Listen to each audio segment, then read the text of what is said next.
TDP అతన్ని మా follower అంటారా? మా ఫాలోవర్ అని చెప్పి కట్టుకదల్లి మా మీద కేసు పెడతారా? ఇప్పుడు వాస్తవాల్లోకి వస్తే 1 మార్చ్ 2025 ఇది ప్రజావేదికలో లోకేష్ గారికి ఒక అర్జీ వెళ్ళింది. ఇది లోకేష్ గారికి ఇచ్చినటువంటి అర్జీ. ఈ అర్జీలో ఏమని ఉందంటే, చంద్రగిరి శ్రీనివాస్ రెడ్డి అనేటువంటి వ్యక్తి, ఇది ప్రకాశం జిల్లా దర్శిలో ఇచ్చినటువంటి ఈ అర్జీ. ఇందులో ఏమనంటే, జాబ్స్ ఇప్పిస్తానని ఈ బత్తుల శ్రీ గణేష్ అనేటువంటి వ్యక్తి చిలుకలూరుపేట నివాసి 35 లక్షలు తీసుకున్నారు, మాకు న్యాయం చేయండి అని ఒక కంప్లైంట్. ఈ అర్జీలో క్లియర్ గా మీడియా వాళ్ళకు కూడా చెప్తా ఉన్నా, సార్ బత్తుల శ్రీ గణేష్ అనే వ్యక్తి నాకు గుంటూరు విజ్ఞాన్ కాలేజ్ దగ్గర మా అమ్మాయికి సీట్ ఇస్తానని పరిచయం అయ్యాడు. నేను పత్తిపాటి పుల్లారావు మంత్రి గారి దగ్గర ఉంటానని చెప్పి అతను ఉద్యోగం ఇప్పిస్తానని చెప్పి మా దగ్గర 35 లక్షలు తీసుకున్నాడు ఈ శ్రీ గణేష్. తీసుకొని 10 సంవత్సరాలైంది. ఈరోజు మనం మాట్లాడుతున్నాము 2025. 10 సంవత్సరాలంటే 2015లో ఏ పార్టీ అధికారంలో ఉంది? ఇతను స్పష్టంగా చెప్తున్నాడు, పత్తిపాటి పుల్లారావు గారి ప్రధాన అనుచరుని, సన్నిహితంగా ఉంటానని చెప్పి ఈ కంప్లైంట్ లోనే రాశారు.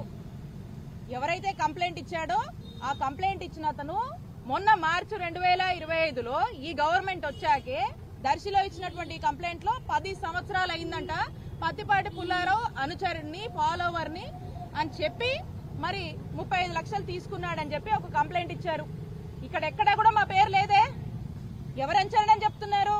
ఈ శ్రీ గణేష్ అనే వ్యక్తికి మాకు ఎటువంటి సంబంధం లేదు. మాకు కానీ, మా సిబ్బందికి కానీ, మా ఫాలోవర్స్ కానీ, మా నియోజకవర్గ ప్రజలను అడిగితే చెప్తారు ఈ శ్రీ గణేష్ ఎవరు, ఏ పార్టీ, ఎవరితో సంబంధాలు ఉన్నాయనేది. మాకు సంబంధం లేదు. మా పార్టీ కానటువంటి వ్యక్తిని ఏదో ఒక కట్టుకదల్లి ఆ కట్టుకథలో నన్ను టార్గెట్ చేసేందుకు సంబంధం లేనటువంటి ఈ శ్రీ గణేష్ పేరుతో ఎవడో గాలికి ఒక కంప్లైంట్ ఇస్తే దాంట్లో మా మీద కేసులు పెడతారా? దీంతో పాటు ఇంకోటి కూడా చూపిస్తాను మీకు. దీని మీద ఈ గవర్నమెంట్ వచ్చాకే ఇతనికి వేరే వాళ్ళకి ఏవో ట్రాన్సాక్షన్స్ ఉన్నాయని చెప్పి పలు కంప్లైంట్స్, పలు గ్రీవెన్స్ లో ఇతని మీద ఇచ్చారు, ఈ గణేష్ మీద.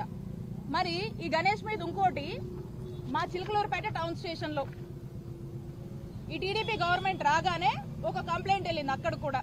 ఆ కంప్లైంట్ వెళ్ళిన తర్వాత పోలీసులు 21 జనవరి అంటే జనవరి 21, 2005లో ఒక రాజీ అండర్స్టాండింగ్ రాసుకున్నారండి. ఒక సెటిల్మెంట్ జరిగింది టౌన్ స్టేషన్ లో. ఈ సెటిల్మెంట్ ఏంటంటే, కంప్లైంట్ ఇచ్చిన అతను మొన్న మా మీద ఎవరైతే కంప్లైంట్ ఇచ్చాడో, ఈ మాబు సుబాని అని చెప్పి మా మీద కంప్లైంట్ ఇచ్చాడో, కంప్లైంట్ ఇస్తే మా మీద కేసు కట్టారో, అదే వ్యక్తి గవర్నమెంట్ రాగానే కంప్లైంట్ ఇస్తే ఆ కంప్లైంట్ లో పోలీస్ స్టేషన్ లో జరిగిన సెటిల్మెంట్ ఏంటి?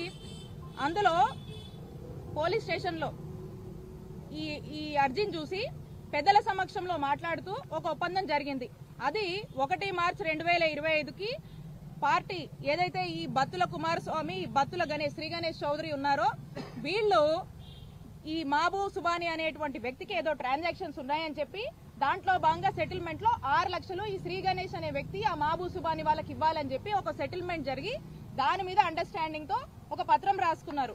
సో దీనికి ఏమన్నారు? పెద్దల సమక్షంలో ఒప్పందం అయితే అప్పటి వరకు ఇరు వర్గాల వారు ఒకరి జోరికి ఒకరు వెళ్లకూడదని ఇద్దరిని బైండ్ ఓవర్ చేయడం జరిగింది. దాని మీద సాక్షి సంతకాలు కూడా పెట్టుకొని మరి ఈ సెటిల్మెంట్ రాజీ అనేది టౌన్ స్టేషన్ లో జరిగింది.